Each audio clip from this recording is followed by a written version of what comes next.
నమస్తే, welcome to 99 TV big డిబేట్కి స్వాగతం. రాష్ట్రంలో వైసీపీ పరిస్థితి నానాటికి తీసికట్టు నాగం బొట్టు అన్నట్టు తయారైంది. తనతో పాటు ఉన్న మొత్తం 11 మంది ఎమ్మెల్యేలో 10 మంది ఎమ్మెల్యేలు ఇవాళ రేపో పార్టీని విడిచి బీజేపీకి అనుబంధంగానో లేకపోతే స్వతంత్రంగానో ఉండేందుకు ఒక నిర్ణయం తీసుకున్నట్టు ఢిల్లీ వర్గాల ద్వారా సమాచారం. సో వైసీపీ డిమినిష్ అవుతోంది, కనుమరుగవుతోంది అనేదానికి ఇది ఇంతకన్నా పెద్ద సంకేతం. ఆశ్చర్యంగా ఢిల్లీలో ఉన్న ఉత్తరాది మీడియా ఫోకస్ అంతా ఒకసారిగా దక్షిణ భారతదేశంలో ఉన్న ఆంధ్రప్రదేశ్ మీద పడింది. దావోస్ పర్యటన ముగించుకొని ముఖ్యమంత్రి ఢిల్లీ చేరుకున్న తర్వాత అక్కడ కొంత సమయం కొంత వ్యవధి గడిపిన తర్వాత నుంచి హఠాత్తుగా మార్పులు మొదలైనాయి. వైసీపీలో అంతర్గత సంక్షోభానికి ముఖ్యమంత్రి ఢిల్లీలో ఉన్న ఆ కాసేపటికి ఎలాంటి సంబంధం లేకపోయినప్పటికీ మొత్తానికి తర్వాతి పరిణామాలు చాలా వేగంగా చోటు చేసుకుంటున్నాయి. మరోపక్క విజయసాయిరెడ్డి గారి బావుమరిది మాజీ ఎమ్మెల్యే ద్వారకా నాథిరెడ్డి అయితే ఇంకొక 6 నెలలు మ్యాక్సిమం వైసీపీ వెంటిలేటర్ మీద ఉందని చెప్తున్నారు. దీంతోపాటు బోల్డన్ని కూటమి నాయకుల ఆగడాలు, అరాచకాలు, బెదిరింపులు, అడ్డొస్తే చంపేస్తాను అని వార్నింగ్లు, లకారా తోటి సంబోధనలు ఇవి కూడా ఎక్కువైనాయి. మరోపక్క జనసేనాని కూడా వార్నింగ్ ఇచ్చారు, ఎట్టి పరిస్థితుల్లో ఇన్వాల్వ్ కావద్దు, అవతల వాళ్ళు రెచ్చగొట్టిన విభేదాల గురించి వివాదాల జోలికెళ్ళమాకని. ఈ మొత్తం అంశాలతో పాటు ఎన్టీఆర్కి భారతరత్న ఎందుకు ఇవ్వరు, వీటన్నిటి మీద సమగ్రంగా డిబేట్లో విశ్లేషించడానికి చర్చించడానికి మనతో ఉన్నారు బీజేపీ అధికార ప్రతినిధి పెద్దిరెడ్డి రవికిరణ్ గారు. నమస్కారం రవికిరణ్ గారు. శివపార్తి గారు జనసేన అధికార ప్రతినిధి నమస్కారం. Krishnanjaneyulu garu political analyst and senior journalist. Raigidi Lakshmanarao garu YCP అధికార ప్రతినిధి. టు స్టార్ట్ విత్ కృష్ణాంజనేయులు గారు, చూశారు కదా అంటే కూటమి నేతల ఆగడాలు ఈ మధ్యకాలంలో అంటే టెక్నాలజీ బాగా డెవలప్ అవటంతో ఎవరైనా దాడులు దౌర్జన్యాలు చేస్తున్నా ఇమ్మీడియట్గా దాన్ని మొబైల్లో బంధించేసి వైరల్ చేస్తున్నారు. అయిన తర్వాత కూడా ఎటువంటి ఇది లేదు, అంటే వాళ్ళ వైపు నుంచి పశ్చాత్తాపం ప్రకటించడం అవి కూడా లేవు. ఏమంటారు? వాసుదేవన్ గారు నమస్తే. ప్యానల్ మెంబర్స్ అందరికి కూడా నమస్కారం.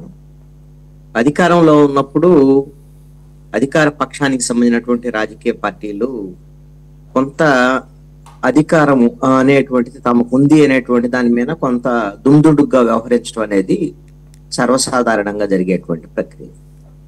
అది వైఎస్ఆర్ కాంగ్రెస్ పార్టీ ఉన్నప్పుడు జరిగింది. ఇప్పుడు తెలుగుదేశం, జనసేన, బీజేపీ కూటమి ఉన్నప్పుడు కూడా అదే తరహాలో కొన్ని చోట్ల జరుగుతున్నటువంటి పరిస్థితి.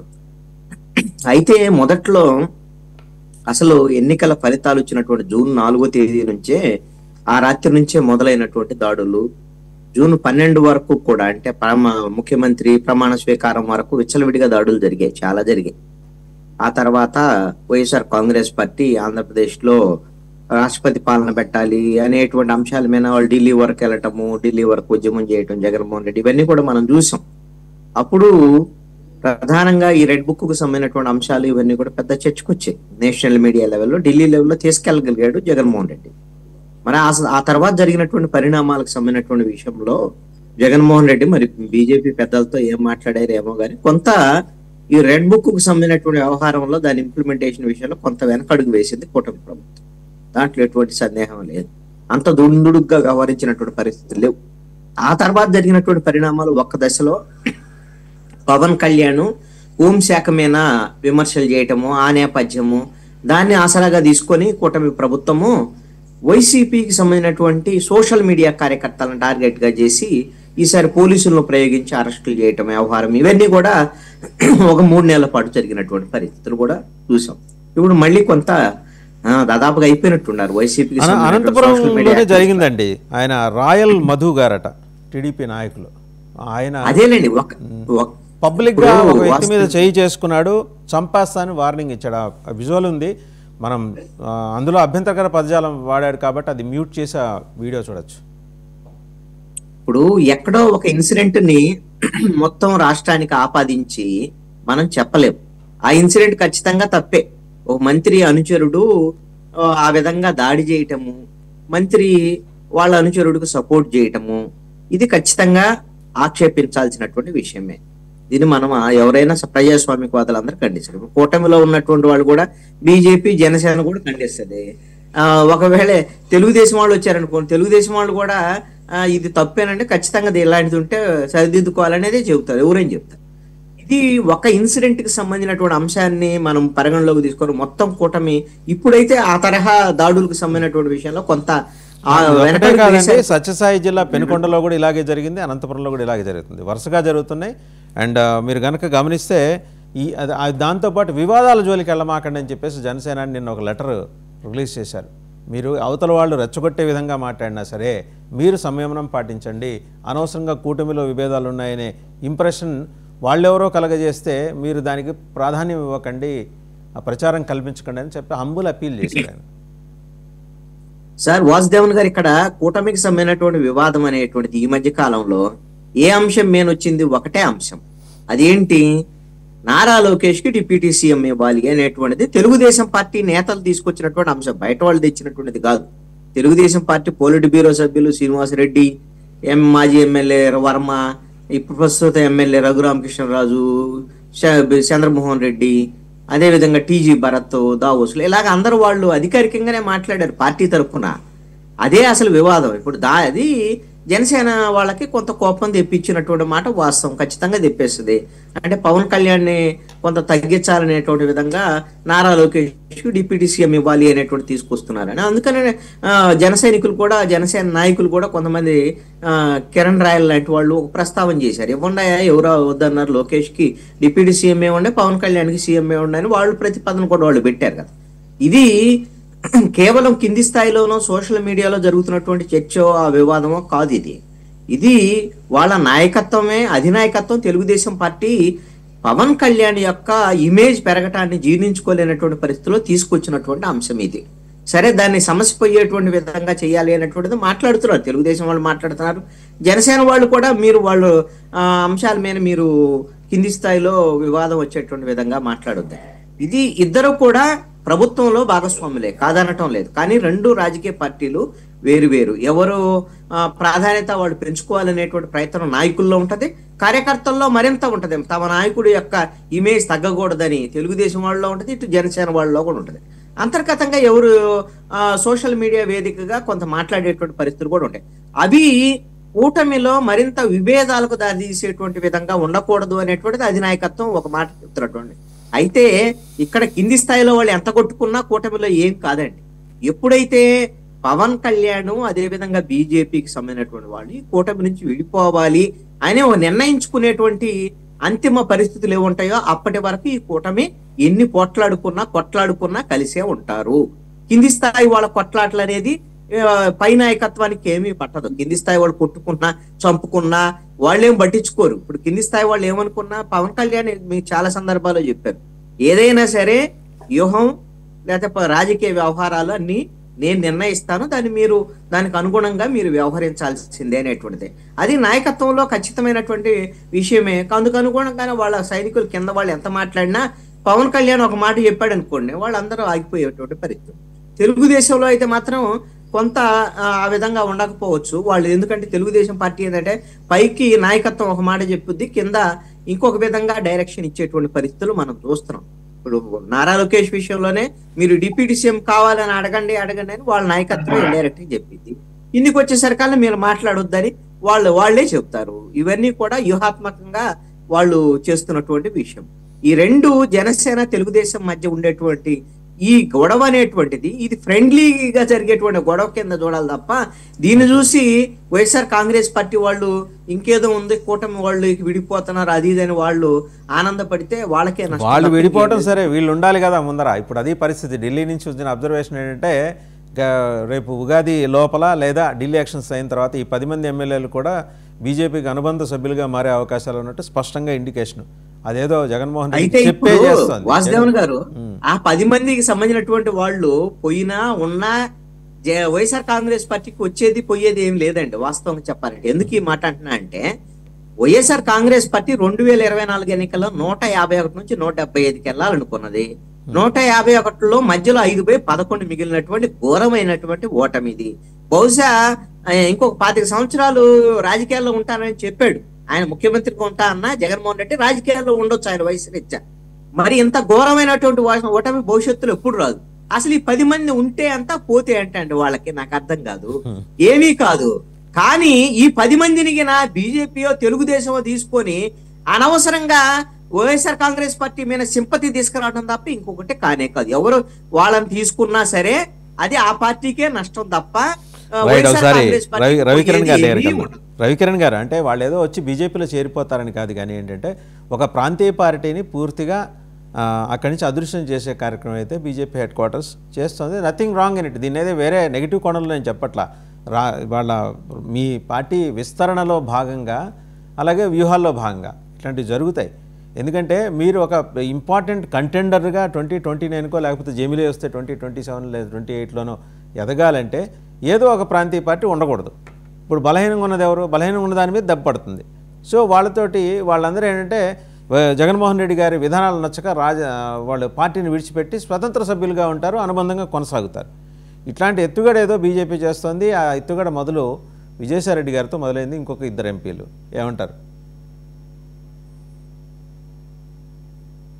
రవికిరణ్ వాసుదేవన్ గారు వినపడుతుంది సార్? వాయిస్ వస్తుందండి? వినిపిస్తుంది. హలో, వినిపిస్తుందండి, వినిపిస్తుంది. ఓకే అండి. ఓకే వాసుదేవన్ గారు, ముందుగా మీకు తోటి ప్యానలిస్ట్కి 9 టీవీ వీక్షకులందరికీ శుభోదయం అండి. ముందుగా ఇప్పుడు ఈరోజు మీరు ఇందాక దాడుల గురించి ప్రస్తావించారు. సో దాడులను అయితే ఎవరు ప్రోత్సహించారంటే హింస అన్నది ప్రజాస్వామ్యం తావులేదు. తప్పనిసరిగా చర్యలు ఉంటాయి. ఎవరైతే ఇటువంటివి చేశారో చర్యలు ఉంటాయి. నేను ఈ రోజు కూడా ప్రధాన దినపత్రికలో చూశాను, వైసీపీ నేత ఒక టీడీపీ నేతను చంపేశారు అని రాత్రి జరిగిన ఘటన ఒక ప్రధాన పేపర్లో కూడా చూశాను నేను ఈరోజు. సో నేను చెప్పేది ఏంటంటే రాష్ట్రంలో జరుగుతున్నటువంటి కొన్ని ఘటనల్ని ఓవరాల్ గా ఇగో వీళ్ళు ప్రోత్సహిస్తున్నారు, నాయకత్వం ప్రోత్సహిస్తుంది అన్నది అవాస్తవం. ఎవరు ఎటువంటి హింసని ఎవరు ప్రోత్సహించరు. స్థానికంగా ఏం జరిగితే మాత్రం తప్పనిసరిగా చట్టం తన పని తీసుకోవాలి. ఒకటి. రెండో విషయం, ఇప్పుడు వైసీపీ పార్టీ ఉండుతా, ఇప్పుడు మన డిబేట్ లో శ్రీకాంత్ గారు అనుకుంటా అధికార ప్రతినిధి, ఆయన అంటుండేవారు సంక్రాంతి తర్వాత ఈ కూటమి ఉండదు, ఈ పార్టీలు ఉండవు, అయిపోతారు పని అనేవారు. సంక్రాంతి అయిన డిబేట్ లో ఉగాది తర్వాత ఉండదు, ఎన్డీఏ ఉండదు అని అంటుండేవారు. ఇప్పుడు వారి తప్పుగా సమాచారం వచ్చిందేమో, ఉగాది తర్వాత వాళ్ళ పార్టీ ఉండదేమో, ఆ పరిస్థితి నెలకొంది. ఎందుకంటే ఇప్పుడు మనం గత 2 సంవత్సరాలుగా చూసుకుంటే వాసుదేవన్ గారు, జగన్మోహన్ రెడ్డి గారి యొక్క విధానం వాళ్ళ పార్టీ నేతలకి వాళ్ళకి నచ్చట్లేదు. ఒక 2 సంవత్సరాలు తీసుకోండి, ఎంతమంది వదిలేసి వెళ్ళిపోయారు. ఆయన ఏమన్నారు, గడప గడపకి వైసీపీ, లేకపోతే గడప గడపకి మన ప్రభుత్వం, మనం ఏం చేశారు జస్ట్ చూపించండి అంతే, పత్రం తీసుకెళ్ళండి చూపించండి, మిగతాదంతా నేను చూసుకుంటాను, మీరు ఎవరిని చూసి ఓట్లేరు, నన్ను చూసి ఓట్లేస్తారు, అసలు మీతో నాకు పని లేదు, కావాలంటే భూస్థాయి కార్యకర్తను కూడా నేను పెట్టుకుని చేసుకుంటాను, అసలు నాయకులతో ఎవరితో నాకు పని లేదని చెప్పేసి ఓపెన్ గా చెప్పేవారు ఆయన. అందుకని ఆ పార్టీ నుంచి ఎలక్షన్ ముందు కూడా చూడండి ఎంతమంది వెళ్ళిపోయారు. ఎందుకంటే ఒక పార్టీ అధినేతగా ఒక పార్టీ నడవాలంటే వాసుదేవన్ గారు కేవలం ఒక వ్యక్తి ఉంటే సరిపోదు. నరేంద్ర మోడీ గారు ఒకళ్ళు, అమిత్ షా గారు ఒకళ్ళు ఉంటే పార్టీ ఎలా గెలుస్తుందండి, ఎలా నడుస్తుంది పార్టీ? అందరూ ఇంపార్టెంటే, రవికిరణ్ ఇంపార్టెంటే, సామాన్య కార్యకర్త రవికిరణ్ అందరూ ఇంపార్టెంటే. అందరికి డ్యూ రెస్పెక్ట్ ఇవ్వాలి కదా, అందరినీ ప్రోత్సహించాలి, అందరికి అవకాశం ఇవ్వాలి, అప్పుడే పార్టీ నిలబడతాయి. అంతేగాని నేను ఒక్కడనే వన్గా ఉంటానో తర్వాత 20 నుంచి స్టార్ట్ అవుతుంది అన్న మానసిక స్థితి ఏదైతే ఉందో, నాయకత్వ లక్షణం ఏదైతే ఉందో, అది ఆ పార్టీ నేతలు జీర్ణించుకోలేకపోతున్నారు. అందుకనే ఆయన రక్త సంబంధికులే, తల్లి వెళ్ళిపోయింది, చెల్లి వెళ్ళిపోయింది, సొంత మేనమా అవుతారేమో మోపిదేవి శ్రీనివాసరెడ్డి గారు వెళ్ళిపోయారు, మోపిదేవి వెంకటరమణ ఆయన పార్టీలో ఉండి ఆయన కన్నా ముందు జైలుకి వెళ్ళి ఆయన నేరాలు ఘోరాల్లో ఈయన కూడా అభియోగాలు ఎదుర్కొంటున్న వ్యక్తి కూడా వెళ్ళిపోయారు. ఈ రోజు విజయసాయి రెడ్డి గారు ఇంకా పార్టీకి రాజీనామా చేయలేదు, రాజ్యసభకి రాజీనామా చేశారు, పార్టీకి ఎప్పుడు చేస్తారో చేయదో మనకు తెలియదు. సో ఎలక్షన్ మీకే తెలుస్తుంది, ఎందుకంటే బీజేపీకి సన్నిహితంగా ఉంటారు కాబట్టి ఆయన. ఏమండి, అది మీకే తెలుస్తుంది, మీకే సన్నిహితంగా ఉంటారు కాబట్టి మీకే తెలుస్తుంది. పార్టీకి రాజీనామా చేస్తారు, ఆయన వైసీపీకి రాజీనామా చేస్తారో లేదో మనకేం తెలుస్తుంది, మీకు తెలుస్తుంది. ఎందుకంటే మీకు అన్ని సీక్రెట్ తెలుస్తుంటాయి కదా. బీజేపీకి సన్నిహితంగా ఉన్నారు కాబట్టి మీకే తెలుస్తుంది, ముందు సమాచారం మీకే.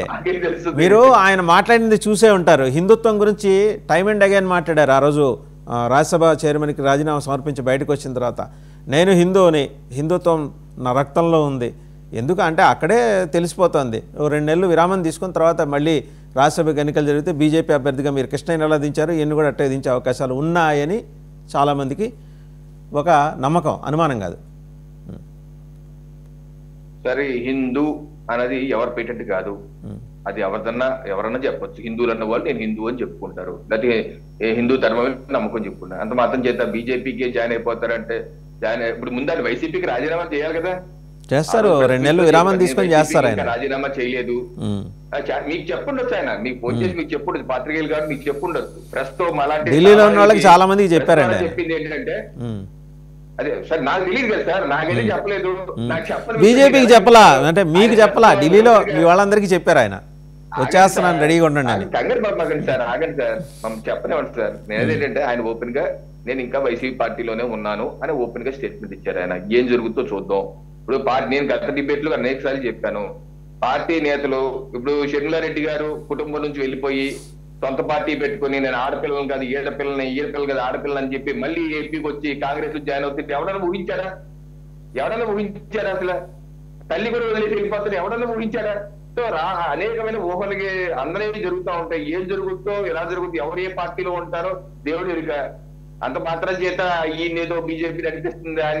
నేనేంటంటే గత 2 సంవత్సరాలుగా చూడండి వైసీపీ పార్టీ యొక్క ప్రస్థానం ఏ రకంగా ఆ పార్టీలో నెలకొన్నటువంటి సంక్షోభం, నాయకత్వ సంక్షోభం, అలాగే జగన్మోహన్ రెడ్డి గారి వ్యవహారం.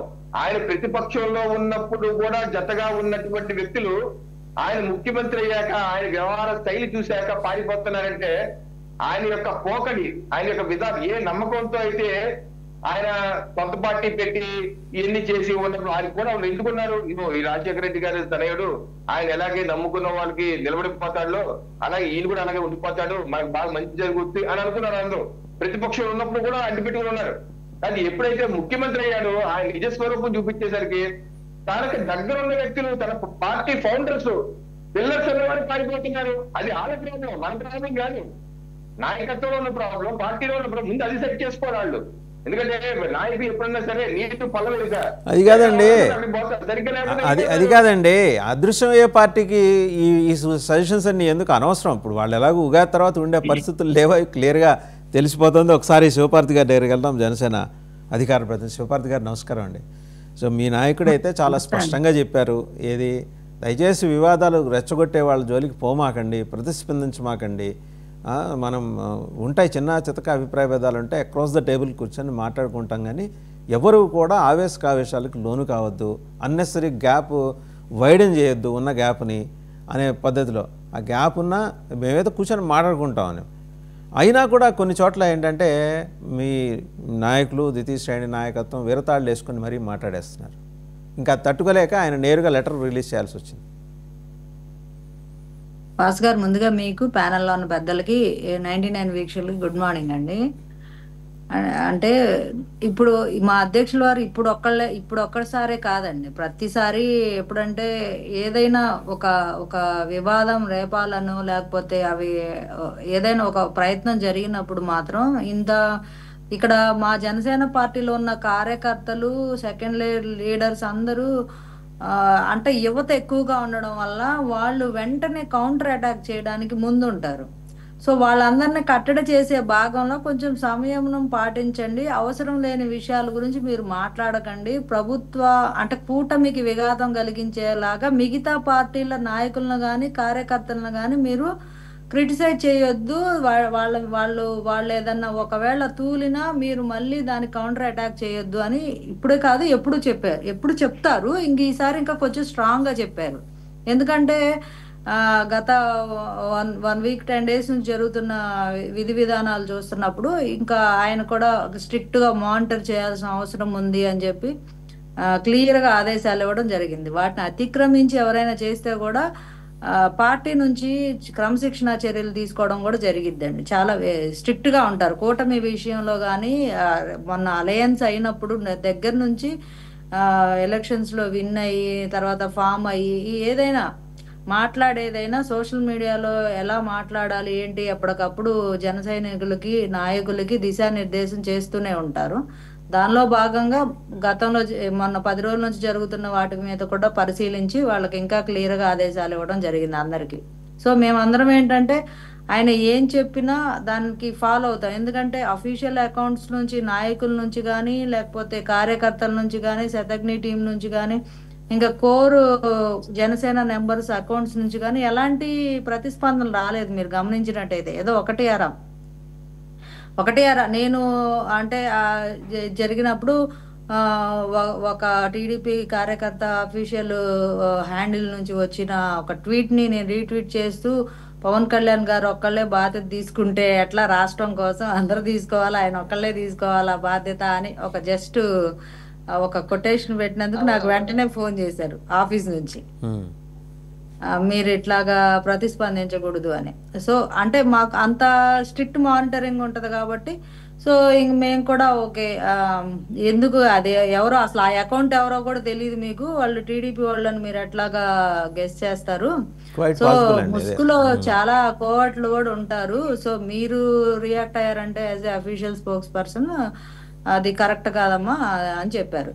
సో తర్వాత ఆ అకౌంట్ ఎంక్వైరీ చేసి ఏంటంటే అదొక పేటిఎం అకౌంట్ లాగా ఉంది. ఇంక తర్వాత నేను చూడలేదు అసలు ఆ అకౌంట్ పరిశీలన కూడా చేయలే, జస్ట్ అది కనపడితే ఇంకా ఆయన ఒకళ్ళే బాధ్యత తీసుకోవాలా అన్నట్టుగా నేను స్పందించిన దానికి వెంటనే పార్టీ నుంచి అంటే అలాంటి అదే ఆ ట్రాపుల్లో పడద్దని చెప్పారు ఆయన, అది ఆ ఫేక్ అకౌంట్స్ ట్రాప్ లో పడమాకండి అని చెప్పాడు. అది కొంచెం అలర్ట్ చేశారు. అంటే ఇప్పుడు మేము అన్ని చూసి మాట్లాడే పర్సన్సే ట్రాప్ లో పడిపోతుంటే ఇంకా ఉడికి రక్తంతో ఆవేశంతో ఉండే యువత ఉంటుంది మాకు యాక్చువల్ గా. సో వాళ్ళు ట్రాప్ లో పడరానే ఉంది. అందుకని ఆయన ఒక లీడర్ గా మాకు ఒక కన్నా తండ్రి ఎలా బిడ్డను చూసుకుంటాడో మా కార్యకర్తలు మా లీడర్ కూడా అలాగే వద్దు ఇది కరెక్ట్ కాదు, అట్లాగ జరుగుతూ ఉంటాయి, మీరు ట్రాప్ లో పడవద్దు, మీరు చాలా తెలివిగా మెచ్యూర్డ్గా ఉండాలి, ఒకవేళ మన కళ్ళ ముందు ఏదన్నా జరుగుతున్నప్పటికీ మీరు వదిలేయండి అన్న విధంగా ఆయన చెప్పారు. సో అది మంచి విషయమే కదా, ఒక పార్టీ కార్యకర్తలను క్రమశిక్షణలో అంటే ఎస్పెషల్లీ జనసేన లాంటి అంటే దాదాపు 10 నుంచి 15 లక్షల మంది యువత డై హార్డ్ గా వర్క్ చేస్తుంటారు ఆన్లైన్ ఆఫ్లైన్. సో అలాంటి వాళ్ళని ఒక మాటతో కంట్రోల్ చేయాలంటే ఎంత శక్తి ఉండాలి ఆ నాయకుడికి. సో అందరు కూడా అలాగే కంట్రోల్. ఇప్పుడు ఒక ప్రెస్ నోట్ వచ్చింది, ఎక్కడ సోషల్ మీడియాలో కానీ ఎక్కడ అసలు ఇక అలాంటి టాపిక్ కి సంబంధించి మీరు మానిటర్ చేయండి, ఇంకొక 24 hours ఎట్లాంటి స్పందనలు ఉండవు చూడండి.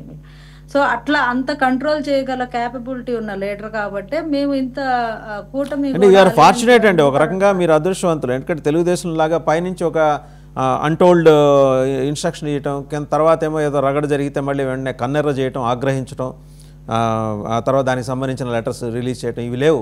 ఏదో సింగిల్ పాయింట్ ఎజెండాతో వెళ్తున్నారు. మీరు కంపేర్ చేసినా మేము మా కూటమి పార్టీలు మీరు కంపేర్ చేసినా మేము వాటిని స్వాగతించమండి. ఎందుకంటే మీరు ఒకటి స్పందించొద్దనే అన్నారు, ఇంకా స్వాగతం దాకా ఎందుకు కాదు, స్పందనే వద్దన్నప్పుడు స్వాగతాలు ఎందుకు ఉంటాయి? మీరు అసలు స్పందించనే వద్దన్నారు కదా మీ నాయకుడు. స్పందించనే వద్దు, మీరు మాట్లాడుతున్నా నాతోని వాళ్ళని విమర్శిస్తూ మీరు మాట్లాడుతున్నారు. మిమ్మల్ని కూడా అభినందించాలి, మీరు చాలా మీ నాయకత్వం ఇచ్చిన ఇన్స్ట్రక్షన్ చాలా తూచా తప్పకుండా పాటిస్తున్నారు. రైట్, ఒకసారి సురేంద్ర నాయుడు గారి దగ్గరికి వెళ్ళాను. I appreciate.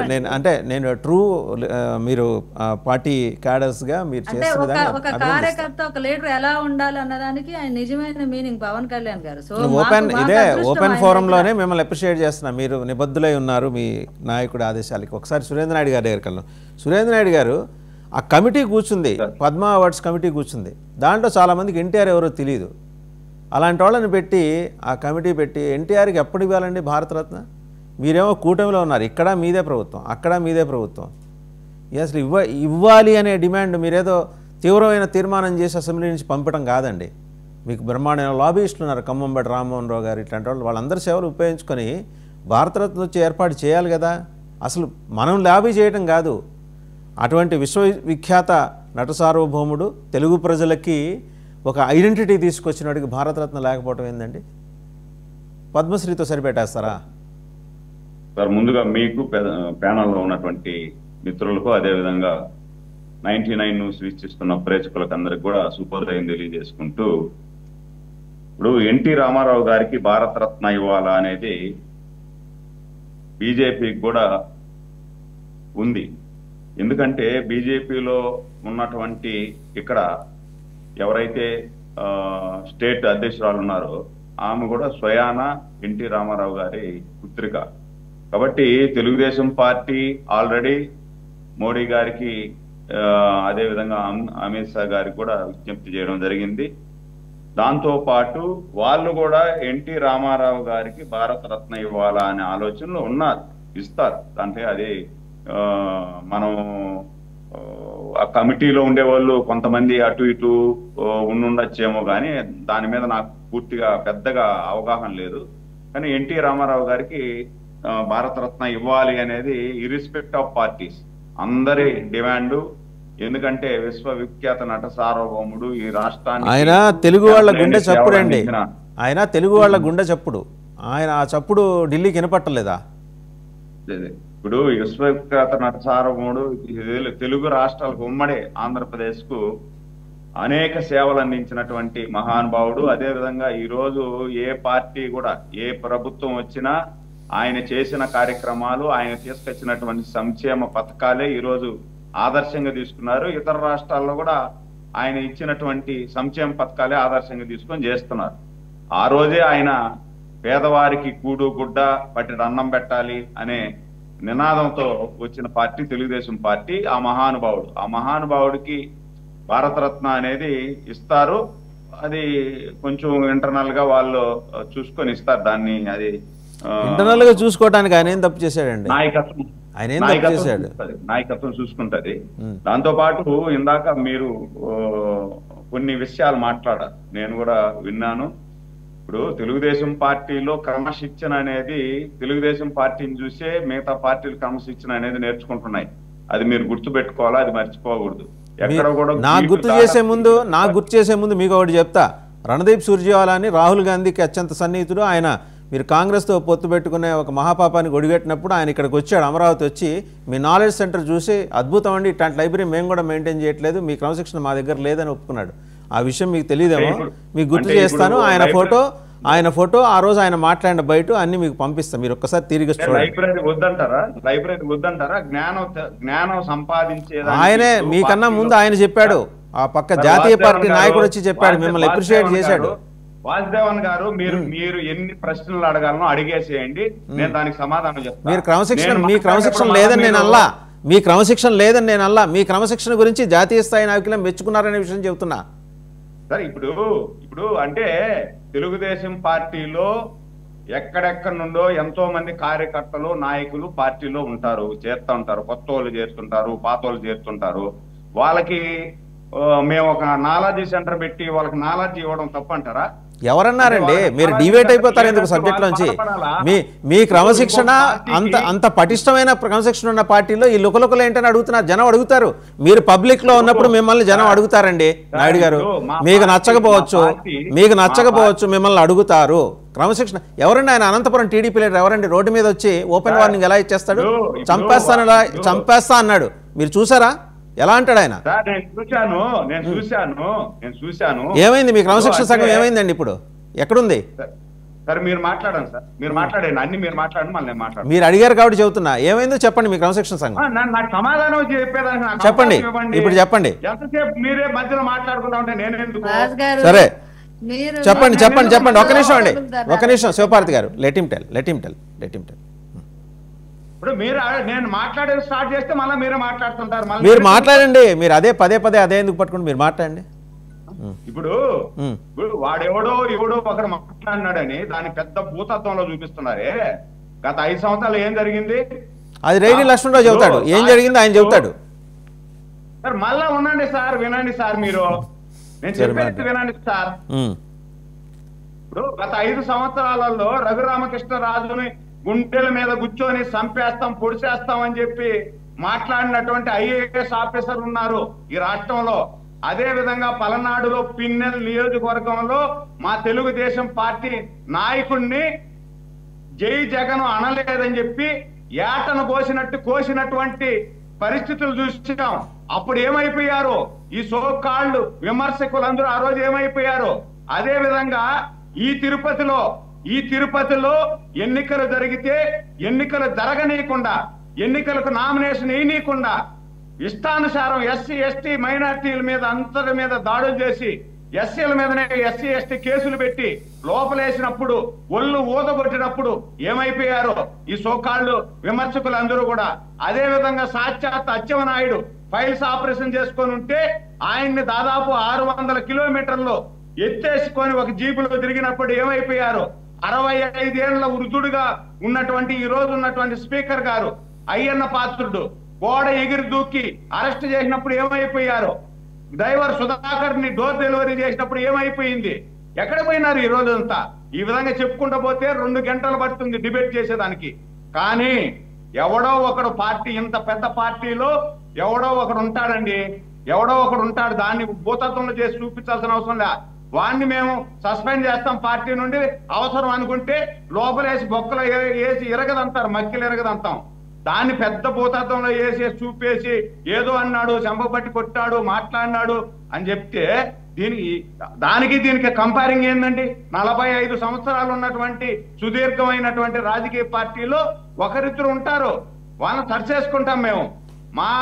మాకున్నటువంటి మా అధిష్టానం ఇస్తున్నటువంటి సంక్షేమ అభివృద్ధి పథకాల మీదనే మేము ముందుకు వెళ్ళాలనుకుంటున్నాం. దాంట్లో ఆ అభివృద్ధి పథకాలు, సంక్షేమ పథకాలు ప్రజల్లోకి తీసుకెళ్లేటప్పుడు ఇది చెప్పరు మీరు. కానీ ఎవడో ఒకడు ఏదో ఒక చీట పురుగు ఏదో చేశాడని చెప్పి దాన్ని ప్రతాక శీర్షికలో మీరు చూపిస్తా ఉంటారు. దీన్ని ఎలా అర్థం చేసుకోవాలి మేము? కాబట్టి ఇప్పుడు మా పార్టీలో అద్భుతమైనటువంటి క్రమశిక్షణ ఉంది.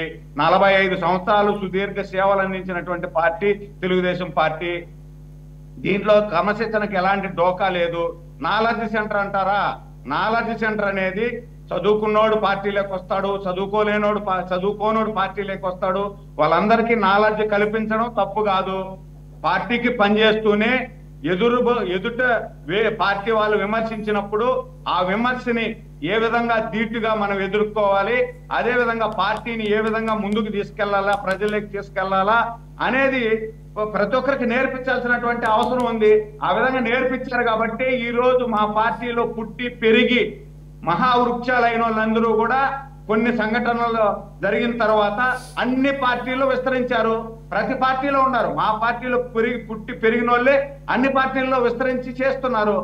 కాబట్టి దీన్ని కొంచెం మనం అన్ని విధాలా చూడాల్సినటువంటి అవసరం ఉంది. దాంతో పాటు ఇప్పుడు ఏదైతే తెలుగుదేశం పార్టీలో లోకలకులు ఉన్నాయి, లేకపోతే కూటమిలో ఇబ్బందులు ఉన్నాయి అని ప్రచారం చేసుకునే వాళ్ళకు మాత్రం వాళ్ళకు బాగా ఎంటర్టైన్మెంట్ మాత్రమే దొరుకుతుంది. ఎక్కడా తెలుగుదేశం పార్టీకి కానీ జనసేనకు కానీ బీజేపీ లక్ష్మణరావు గారు మీకు ఎంటర్టైన్మెంట్ మాత్రమే దొరుకుతోంది. ఓకే, లక్ష్మణరావు గారు మాట్లాడతారు. మీకు ఎంటర్టైన్మెంట్ మాత్రమే దొరుకుతుంది. ఎలాగూ ఉగాది తర్వాత మీరు ఉండే పార్టీ కాదు కాబట్టి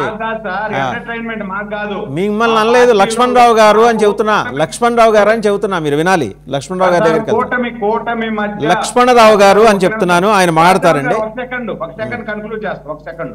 కూటమిలో లుకలుకలు ఉన్నాయి అని చెప్పే వారికి మాత్రమే ఎంటర్టైన్మెంట్ మాత్రమే దొరుకుతుంది.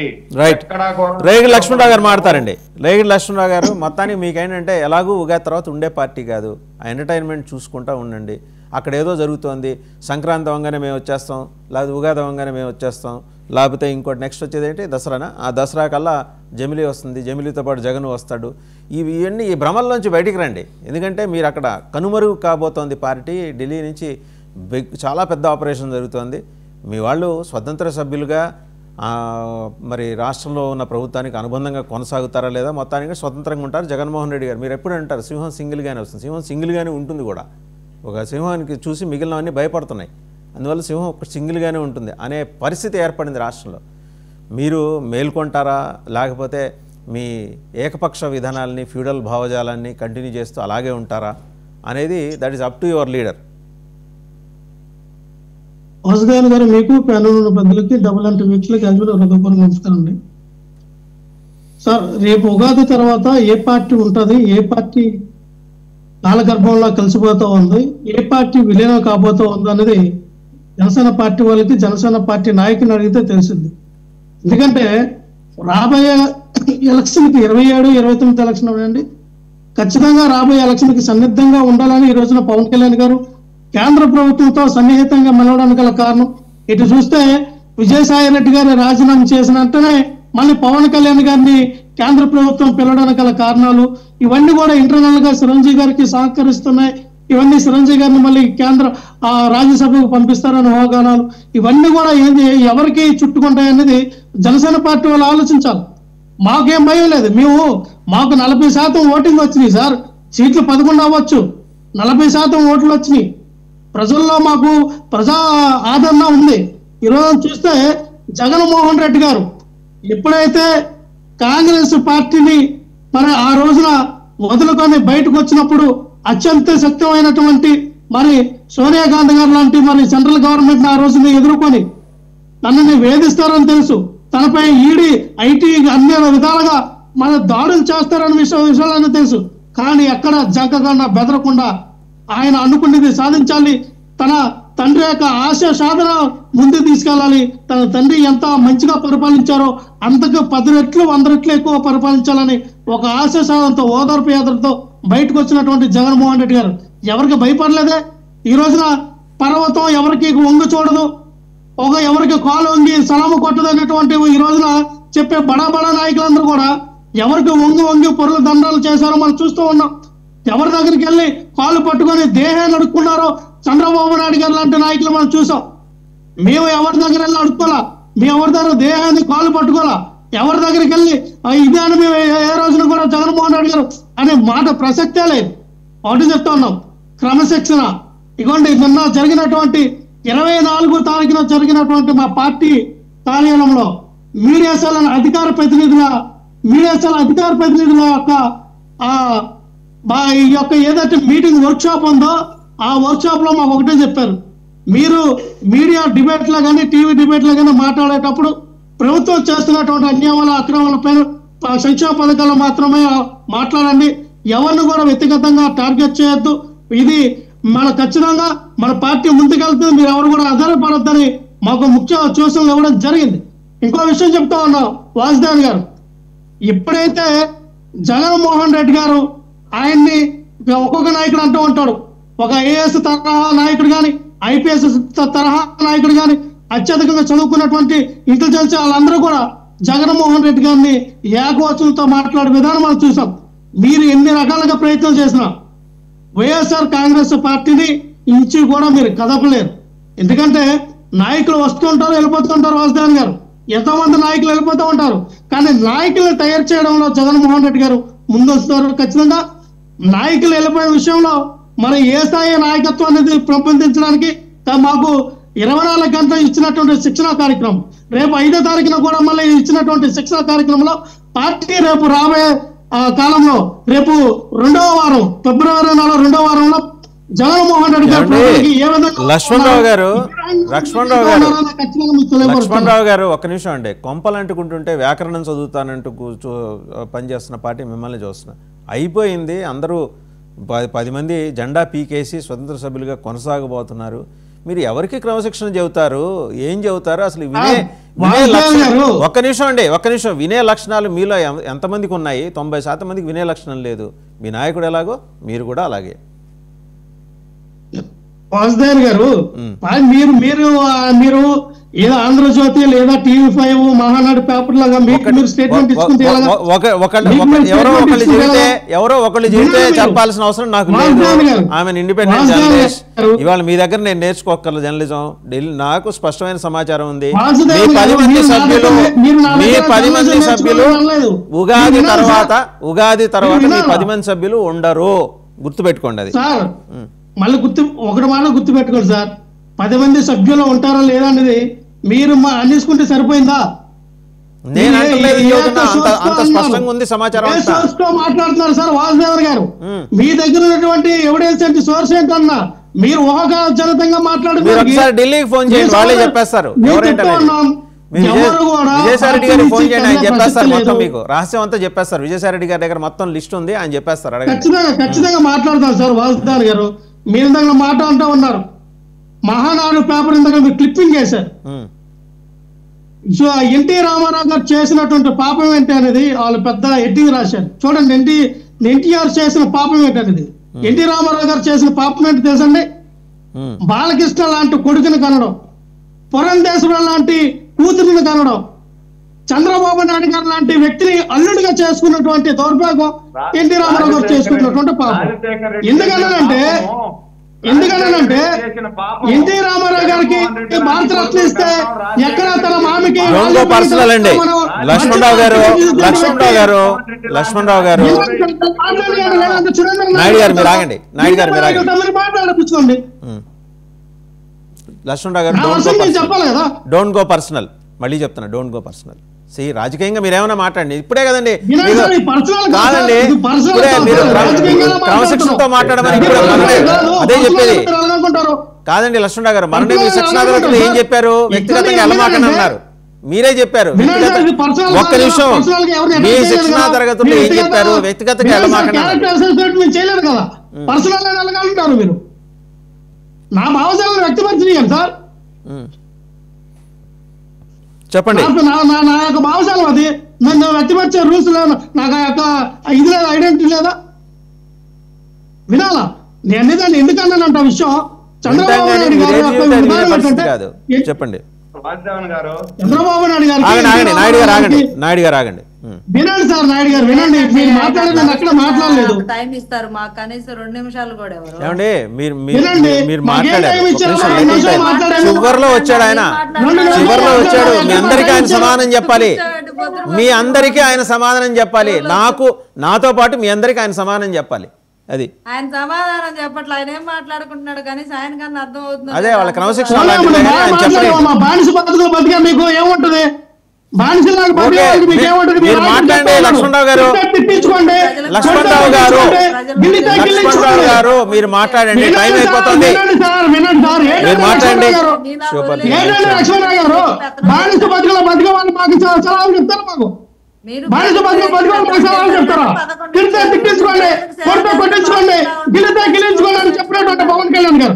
నేనెవరో ప్రశ్నించకండి అమ్మా, నేనే పెద్ద బాగాన్ని, నా కింద మీరు చిన్న బాగారు, నేనే బాగా చేస్తే నా కింద మీరు చిన్న బాగారు కాబట్టి మీరెందుకు ప్రశ్నిస్తారని ఒక లెటర్ ప్యాడ్ రిలీజ్ చేసినటువంటి పవన్ కళ్యాణ్ గారు ఇలా సొత్తపుచ్చుకులా మాట్లాడతారు, ఇలా మాట్లాడతారు. ఇది చిన్నగా నాయకత్వం చేయమని చెప్పండి. లక్ష్మణరావు గారు శివభారతి గారు లెటిమ్ ఏమంటే లక్ష్మణరావు గారు సబ్జెక్ట్కి రండి, డోంట్ గో పర్సనల్.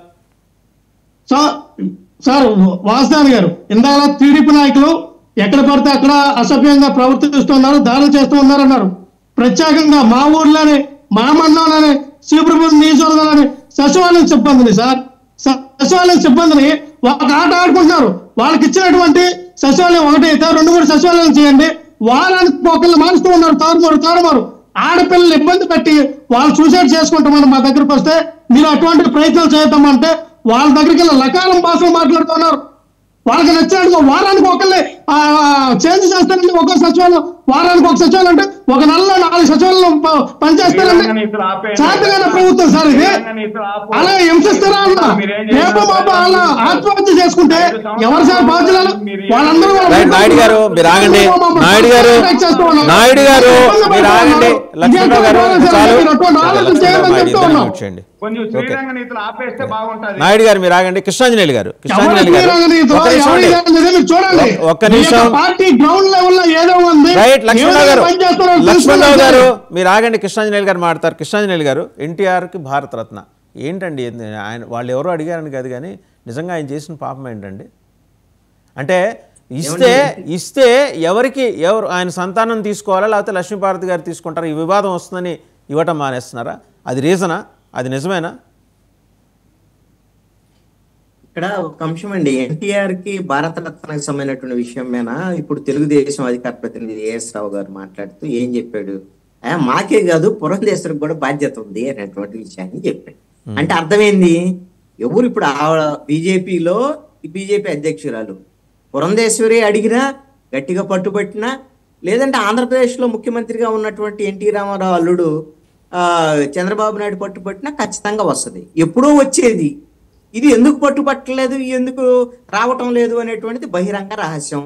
ఇప్పుడు పద్మభూషణ్ వచ్చింది కదండి బాలకృష్ణకి, ఎన్టీ రామారావు గురించి చర్చ ఎందుకండి మీకు నాకు, మనకెందుకు? ఇంకా వాళ్ళు వాళ్ళ ప్రయారిటీస్ వాళ్ళకి ఉన్నాయి. ఎన్టీ రామారావు కన్నా కూడా ఎన్టీ రామారావుని పక్కన పెట్టాలి, ఎన్టీ రామారావు ఫోటోనే ఉండకూడదని కొన్ని ప్రయత్నాలు జరిగినటువంటి మాట వాస్తవంగా తెలుగుదేశం పార్టీలో.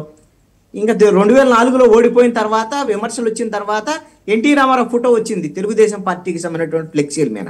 కాబట్టి ఇప్పుడు అవకాశం ఉన్న మేరకు ఎన్టీ రామారావును ఉపయోగించుకుంటారు, కానీ నాకు తెలిసి అయితే భారతరత్న వచ్చేటువంటి అవకాశం లేదు. ఎప్పుడూ రావాల్సింది, ఇప్పుడైతే ఇంకా అలాంటి ప్రయత్నం లేదు. ఊరికే ఆయన వర్ధంతి రోజు, జయంతి రోజు అలాంటి చర్చలు తప్ప మిగతా సమయాల్లో బహుశా ఆ చర్చ ఉండకపోవచ్చు అని నేను అనుకుంటున్నాను. ఇంక భవిష్యత్తులో కూడా రాకపోవచ్చు. నాకు తెలిసి అయితే. ఇప్పుడు దానివల్ల వచ్చేటువంటి ఉపయోగం తెలుగుదేశం పార్టీకి అదనంగా ఏం లేదు. తెలుగుదేశం పార్టీ ఏం కోరుకుంటుందంటే, ఇప్పుడు చంద్రబాబు నాయుడు తర్వాత వారసత్వం ఎవరు? నారా లోకేష్. ఇది కదా దావోస్ లెవెల్లో జరుగుతున్నటువంటి చర్చ. ఇక ఎన్టీ రామారావు గురించి వాళ్ళకి ఎందుకండి? జనానికి మాత్రం ఎందుకు అవసరం ఏముంది దాంట్లో? వాళ్ళ పార్టీకి సంబంధించిన వ్యవహారంలో మాత్రం నాకు తెలిసి అయితే తెలుగుదేశం పార్టీకి ఒక నిజాయితీ అయితే మాత్రం, చంద్రబాబు నాయుడుకి అయితే మాత్రం అలాంటి ప్రయత్నం సిన్సియర్గా జరగలేదు కాబట్టే భారతరత్న రాలేదని నేను అనుకుంటున్నాను. ఈ దీంట్లో ఎన్టీ రామారావు కుటుంబీకుల పాత్ర కూడా ఉంది, అందరిది ఉంది. బాలకృష్ణ దగ్గర నుంచి పురంధేశ్వరి దగ్గర నుంచి అందరి పాత్ర ఉంది. ఆ భారతరత్న తెచ్చేటువంటి ప్రయత్నం అయితే వాళ్ళు చేయటం లేదు. వాళ్ళకి లేని బాధ జనానికి మాత్రం ఎందుకు? అది ఎలాగో నేను అదే చెప్తాం అనుకోను సార్. మీరు లక్ష్మణరావు గారు ఆగండి. జనం గుండె చప్పుడండి ఎన్టీఆర్ ఖచ్చితంగా జనానికి నేను అదే చెప్తాం ఎన్టీఆర్ అని ఆయన జనం గుండె మాట్లాడకపోతుంటే ఊరికి ఒత్తోడు మాట్లాడుకొని ఉపయోగం ఏముంది సార్? తెచ్చేవాళ్లే వాళ్ళు కాముగా ఉన్న తర్వాత. సురేంద్ర నాయుడు గారు ఏదో చెప్దాం అనుకుంటున్నారు. సురేంద్ర నాయుడు గారు ఏదో చెప్దాం అనుకుంటున్నారు మీరు. సార్ ఇప్పుడు ఎన్టీ రామారావు గారికి ఫోటో పక్కన పెట్టేసేయాలా అనే ఆలోచన ఎక్కడ తెలుగుదేశం కార్యకర్తలకు ఉన్నది సార్. తెలుగుదేశం పార్టీ స్థాపించినటువంటి ఒక మహానుభావుడు, విశ్వఖ్యాత నట సార్వభౌముడు, ఆయన ఫోటో చూస్తేనే రక్తం ఉప్పొంగిపోతుంది. ఆయన ఫోటో వల్ల ఆయన పెట్టిన పార్టీ ఇది. ఎవరు ఉన్నా ఎవరు పోయినా ఆ పార్టీని కాపాడుకుంటూ ఆయన ఆత్మే ఇన్ని రోజులు ముందుకు తీసుకెళ్తా ఉన్నది. పార్టీలో ఆయనకు సముచిత స్థానం ఎప్పుడూ ఉంటది. ఇంకా భారతరత్న అంటారా? భారతరత్న అనేది మనం ఎంత డిమాండ్ చేసినా కేంద్ర ప్రభుత్వం ఇవ్వాల్సినటువంటి పరిస్థితి. మేము డిమాండ్ చేసినంత మాత్రాన కేంద్ర ప్రభుత్వం ప్రియారిటీస్ వాళ్ళకు ఉంటాయి. మేము డిమాండ్ చేయలేదు అనే అపవాదు తెలుగుదేశం పార్టీ మీద కృష్ణాంజనేయులు వేయడం చాలా తప్పు. మేము డిమాండ్ చేస్తూనే ఉన్నాము. మేము కేంద్ర ప్రభుత్వం దృష్టికి తీసుకెళ్తూ ఉన్నాము. కేంద్ర ప్రభుత్వం వాళ్ళ ప్రియారిటీల ప్రకారం ఇస్తారు అని మేము ఆశిస్తున్నాము. అంతే తప్పించి ఇక్కడ ఎక్కడా కూడా తెలుగుదేశం పార్టీలో ఎన్టీ రామారావు గారికి సముచిత స్థానం ఎప్పుడు ఉంటది. ఎక్కడ చిన్న కార్యక్రమం జరిగినా, ఏ చిన్న కార్యక్రమం జరిగినా ముందు మహానుభావుడు విగ్రహం పెట్టి ఆయనకి నమస్కారం చేసి ఆయనకు పూజలు చేసే పార్టీలో కార్యక్రమాలు స్టార్ట్ అవుతాయి. అది గుర్తుపెట్టుకోవాలా ఎవరైనా కూడా. నేను రవికిరణ్ గారు మాట్లాడతారు, కంక్లూడ్ చేస్తారు. రవికిరణ్ గారు, సో వాళ్ళు పూజలు చేస్తున్నారు, నమస్కారాలు పెట్టుకుంటున్నారు, భారతరత్న గురించి వాళ్ళకి పట్టింపు లేదనేది వాళ్ళ భావనలా కనిపిస్తుంది, అంతేనా సార్? వాసుదేవన్ గారు, ఇప్పుడు ఫలానా వాళ్ళకి ఫలానా వాళ్ళు ఎందుకు పుట్టారు, ఇటువంటి వ్యాఖ్యలు చిన్న దురదృష్టకరండి. ఆల్రెడీ శిక్షణ పొందారంటున్నారు, 24వ తారీఖు మళ్ళీ 5వ తారీఖు శిక్షణకి వెళ్తున్నారు అంటున్నారు. విధానపరమైన విషయాలు మాట్లాడడం కానీ ఇట్లాగా వాళ్ళు వీళ్ళు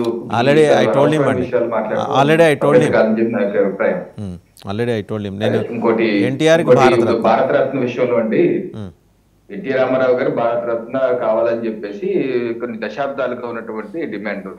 నాకు తెలిసి కూడా పూర్తిగా మాట్లాడితే దాని అంతరార్థం ఏంటంటే మీకు తెలిసేది మధ్యలో కట్ చేస్తారు. ఎలా తెలుస్తుంది లక్ష్మణరావు గారు? ప్లీజ్, అటువంటిది నేను ప్రొలాంగ్ చెయ్యనియను.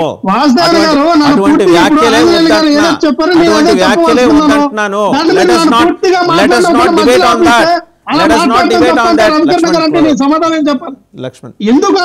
లక్ష్మణ్ గారు, మీరు ఆగండి. రవికిరణ్ గారిని కంక్లూడ్ చేయండి. అలాంటివి మాట్లాడవద్దు అంటున్నాను. ఉద్దేశం అసలు వద్దు, అలాంటివి మాట్లాడటానికే వీల్లేదు. లక్ష్మణ్ మ్యూట్ చేయండి సార్. రవికిరణ్ గారు, ఎన్టీఆర్ గారికి భారతరత్న ఇవ్వాలని చెప్పి ఇవ్వాలని డిమాండ్ కొన్ని దశాబ్దాలుగా ఉన్నమాట వాస్తవం అండి.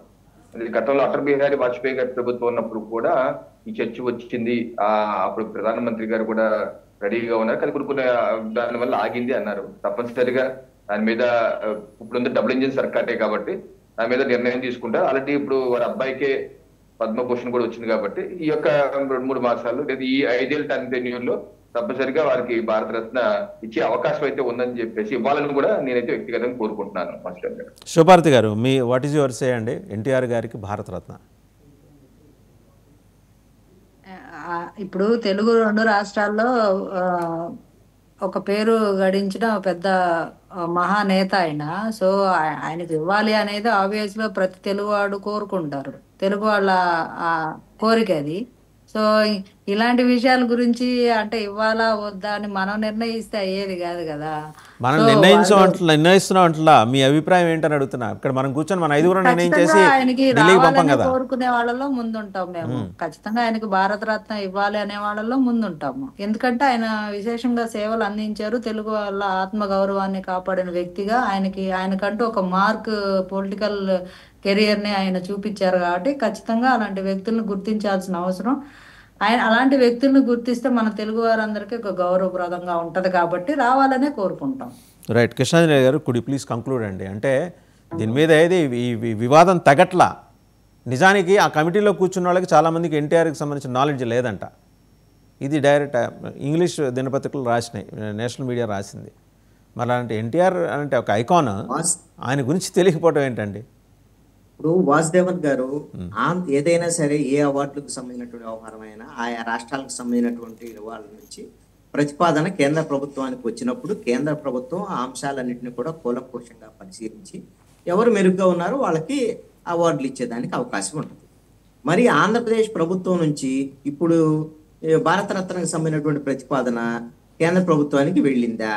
వెళ్తే ఇదిగోండి మేము పంపించాము, మా ప్రభుత్వం వైపు నుంచి పంపిస్తే ఇవ్వలేదు అనేటువంటిది ఏమన్నా చెప్పగలుగుతారు? ఎందుకంటే మొన్న రేవంత్ రెడ్డి మాట్లాడారు, మీరు గమనించండి. మేము చాలా మందికి అవార్డులకు సంబంధించినటువంటి విషయంలో ఫలానా పేర్లు ఫలానా అంశాల మీద మేము తెలంగాణకు సంబంధించినటువంటి సామాజిక అంశాల మీద మేము మిగతా అంశాల మీద పంపించాము, వాళ్ళకి ఏ ఒక్కళ్ళకి ఇవ్వలేదు. కానీ వాళ్ళకి రాజకీయ అవసరాలైనటువంటి కొంతమంది మందాకృష్ణ మాదికి లేదా మిగతా వాళ్ళకి ఇచ్చుకున్నారు. ఇచ్చిన దాన్ని మేము వ్యతిరేకించము, కానీ మేము చేసినటువంటి ఫలానా ప్రతిపాదనలు ఇవి ఫలానా పేర్లకి వాటికి ఇవ్వలేదు, కేంద్ర ప్రభుత్వం ఈ ద్వారా మంచిది కాదు అని నేరుగా ముఖ్యమంత్రి రేవంత్ రెడ్డి మాట్లాడాడు. ఒకవేళ చంద్రబాబు నాయుడు గిన ఇప్పుడు లేదు అంటే పవన్ కళ్యాణ్ గిన వీళ్ళు గిన కోరుకొని భారతరత్న ఎన్టీఆర్కి ఇవ్వాలి అనేటువంటి దాని మీద మేము ప్రతిపాదన చేస్తే కేంద్ర ప్రభుత్వం ఇవ్వటం లేదు అనేటువంటి వీళ్ళు ఏమైనా చెప్పమనంటే లేదు అంటే అనేకమైన సాధించుకుంటున్నారు కదా. ఈ 7 నెలల కాలంలో చాలా విషయాలు అయితే గతంలో కన్నా కేంద్ర ప్రభుత్వం కొంత సానుకూలంగా వ్యవహరిస్తుంది. వాళ్ళకు కూడా అవసరం ఉంది కాబట్టి 240 సీట్లతో ఊతకర్రతో నిలబడ్డటువంటి నరేంద్ర మోడీ గతంలో అలాగా కొంత కఠినంగా వ్యవహరించేటువంటి పరిస్థితి లేదు ఆంధ్రప్రదేశ్ పట్ల. కాబట్టి ఇప్పుడు అడిగితే ఇవ్వనంటానికి కూడా కేంద్ర ప్రభుత్వానికి అంత ధైర్యం ఉండేటువంటి అవకాశం లేదు. దీన్ని బట్టి అర్థం చేసుకోవాల్సింది ఏంటి అంటే అడగటం లేదు అనేటువంటిది స్పష్టం. ఎవరేం చెప్పినా సరే నాకు తెలిసైతే చంద్రబాబు నాయుడికి ఈ విషయంలో మాత్రం చిత్తశుద్ధి లేదు అనేటువంటిది ఎందుకు అంటున్నామంటే ఇప్పుడు దాకా సాధించలేదు కాబట్టి, ఎప్పుడో సాధించున్నది. అప్పటి నుంచి చంద్రబాబు నాయుడు బీజేపీతో 1999లో బీజేపీతోనే ఉన్నాడండి. 99లో రెండవసారి ముఖ్యమంత్రి అయిన తర్వాత చంద్రబాబు నాయుడు ఎన్టీ రామారావు బొమ్మని థ్యాంక్ యూ కృష్ణాంజనేయులు గారు. Let us see government of India ఎలా రియాక్ట్ అవుతుంది అనేది. Thank you very much Krishnanjaneyulu గారు, సురేంద్ర నాయుడు గారు, శివపార్వతి గారు, రేగిడి లక్ష్మణరావు గారు అండ్ పెద్దిరెడ్డి రవికిరణ్ గారు. Thank you very much. So చూసాం కదా, కూటమిలో విభేదాల మీద జనసేనాని స్వీట్ వార్నింగ్ ఇచ్చారు. ఎట్టి పరిస్థితుల్లో లైన్ క్రాస్ చేయొద్దు, దాంతోపాటు ఎన్టీఆర్కి భారతరత్న, ఈ 2 అంశాల మీద మరి గవర్నమెంట్ ఆఫ్ ఇండియా సే ఎలా ఉంటుందనేది మనం వేచి చూడాల్సిన అవసరం. Thank you very much for watching big debate.